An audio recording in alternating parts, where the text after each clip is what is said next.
Hi, nice to meet you. I'm Jay.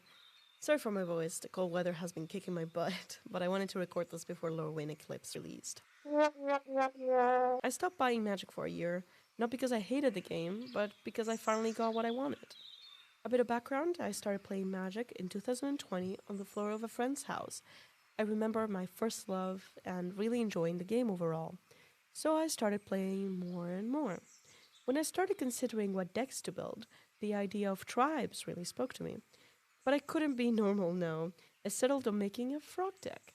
I got introduced to the game by the standard rules, so 40 cards with max 4 copies of a specific one.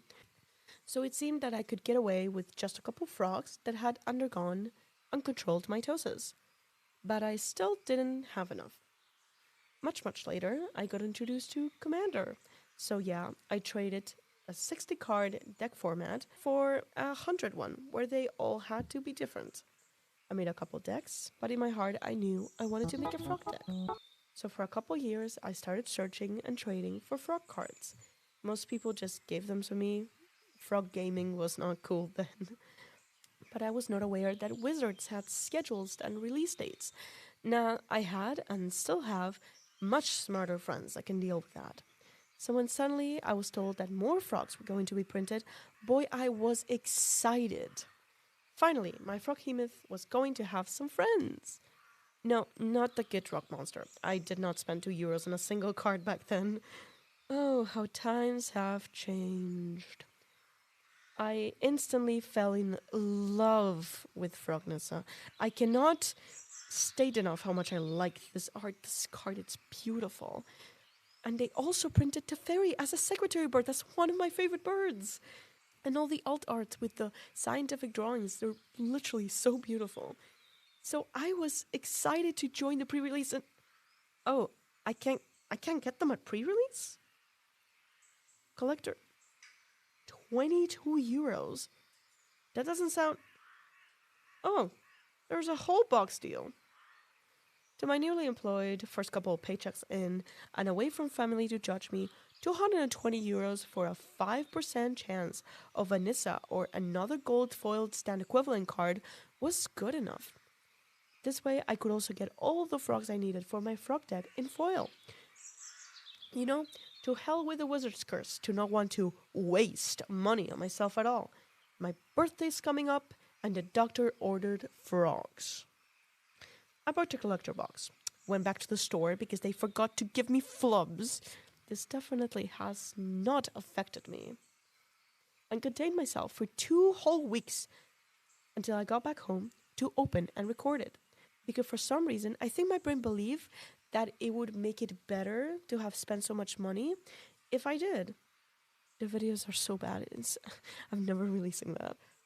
I was shaking with excitement, which is always a good sign, and very happy with my pulls, except I didn't get Anissa.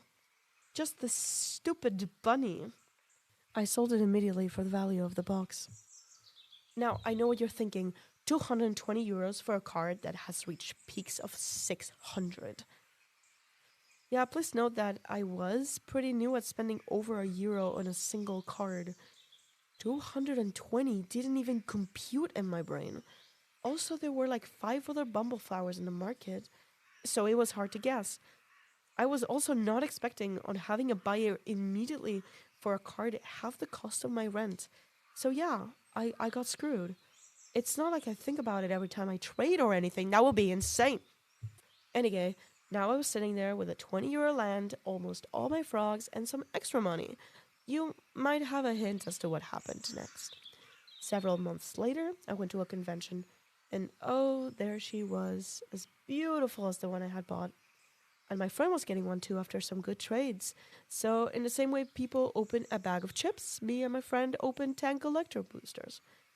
I wasn't seeing any birds or fancy frogs, but on the last pack, I pulled a mouse. Mrs. Bloomborough herself. I shared it with my magic group, and before I got home, I had promised her to a friend for €90 and sold the bag's bulk for 20. In the next couple of days, I broke even again. 3 days after the con, someone in my magic group was selling Bloomborough product, collector boosters, 9 of them, 20 minutes later, they were mine. I told myself that if I had bad luck, it would be because I wasn't opening a whole box. But at that point, I was sure what to expect. At least one 3 city, a couple of the natural drawing beast, what I had seen before.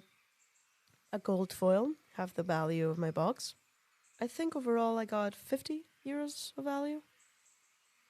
And it was then, in the middle of the store, alone in my desk, that I realized that I had let this go too far. The 3 shiny green boxes tucked deep in my magic closet made me feel ashamed rather than happy. And I had completed my frog deck. The truth is, I did pull a Nissa in my first box, but it wasn't the one I wanted. I've grown to love this version over time, sure, but my quest, the reason I started this, the frog deck, that was finished halfway through the second box. The frogs I wanted, I could have bought as singles for a fraction of the effort, and it wouldn't have made me feel shame or fear to check the price of a card in case it had spiked in price after I had let go of it. My frog deck was perfect, and now that I had lost, I didn't want to play anymore. This timer marks the 1 year of this realization. My rules were simple: no magic product of any kind, except for the Karlak Secret Lair, for a whole year. I used to plan what I would buy after this timer dropped to 0. Another Bloomborough box, the new Darkier. Maybe I would try my luck at those fancy D&D dragons. But now, after a year of observing Magic from the sidelines, playing my existing decks, and trading singles to keep things fresh, I think I just want some inner sleeves.